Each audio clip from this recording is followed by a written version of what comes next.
Yan guys, linisan natin tong turbocharger niya guys. So silipin natin sa ilalim kung ano ba yung kondisyon niya.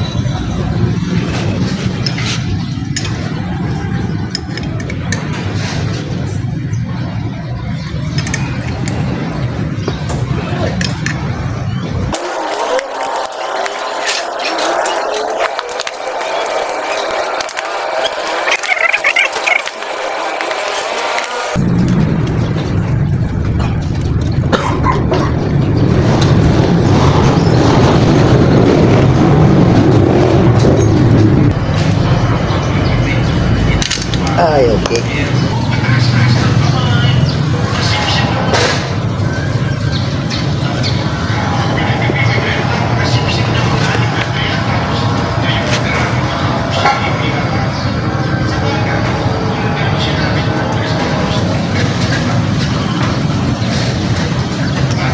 Dumikit pala guys. Kala ko hindi dumikit. Okay. Oops. Ayan. Oily siya, oily.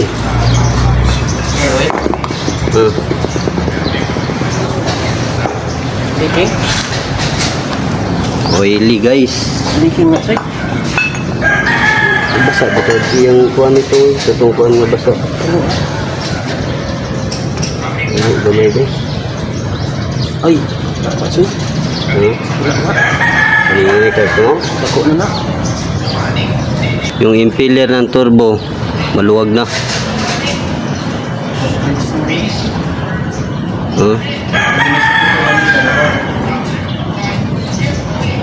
Maluwag na siya guys. Kaya maraming oil na nag-escape o lumabas dito. Dahil to, yung oil nito guys is lubrication to para dito sa bearing nya. Kaya sobrang luwag na, marami nang nag-escape na oil. Maraming nasisira dahil sa tagal na pag-change oil. Kaya yung change oil ko yung engine nya, napakarumi pa rin kahit bagong change oil. But okay pa rin naman yung takbo, malakas pa rin umatak, pero wala talaga. Dapat maaga tayong mag-change oil. Susunod tayo sa maintenance policy guys, para maiwasan natin yung sira na masakit sa bulsa. Talaga ayaw. Adong matigas to guys. Ito yung sinasabi ko guys, na sobrang napakatigas talaga. So gagamit tayo pang malakasan.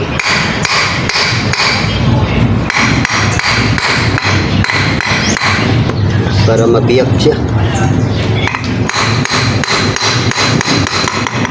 Yan.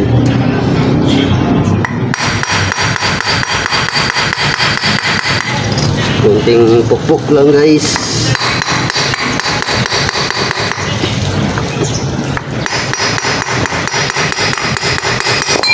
Okay. Alright. Bulaga yung turbo guys. Sobrang napakarumi na talaga. Ayan oh.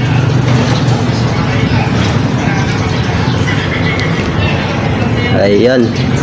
Kapag pinabayaan natin to, mas lalong lumala to, hindi na to maikot. So check natin yung turbo boost actuator. Oh. Buti lang na lalaro pa siya, naglalaro. May iba dito ayaw na. Ayaw na maglaro. Oh. Kaya kahit carbo na siya, nagpa-function pa rin oh. So swabe pa rin yung galawan ng turbo. But pag tumagal pa to, wala na to. Hindi na to gagalaw. Pag hindi na gagalaw, low power kayo dahil sa carbon.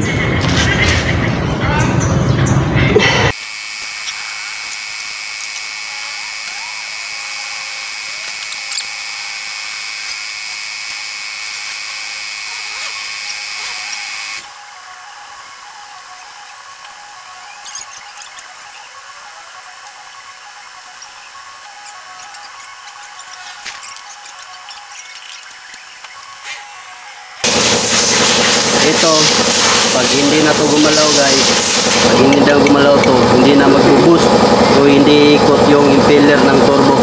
Kasi habang nakasara kasi yan, pag binuka mo yan, papasok yung hangin, iikot to impeller. Ito yung nagpapaboost para lumakas yung pressure ng hangin. So pag hindi na to gumalaw, may problema. Dahil sa carbon, okay pa naman yung gumalaw pa naman siya nung tinanggal natin, but yung ibang kaso ayaw na gumalaw dahil sa napakaraming carbon at tumigas na. So far yung carbon niya hindi pa naman tumigas, kaya hindi siya stuck up.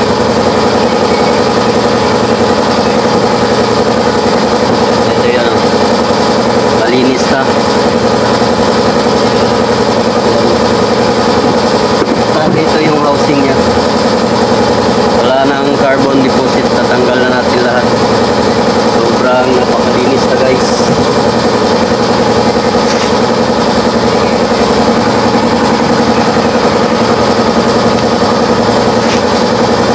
Simbol na tayo guys.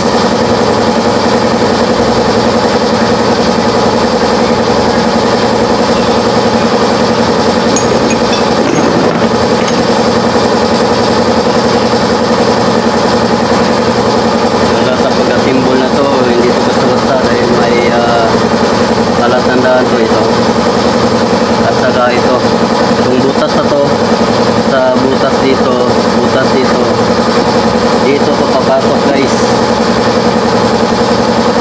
Dito to papasok sa dawil niya. Saka dito. So kailangan maayos natin yan. Saka yung seal ring, palatandaan yan paano may kapit. Kailangan ipasok ito dito, yan nakalagay guys.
Kailangan na ingat tayo sa simbol ito guys, kasi turbo to guys, sobrang napakamahal ito guys.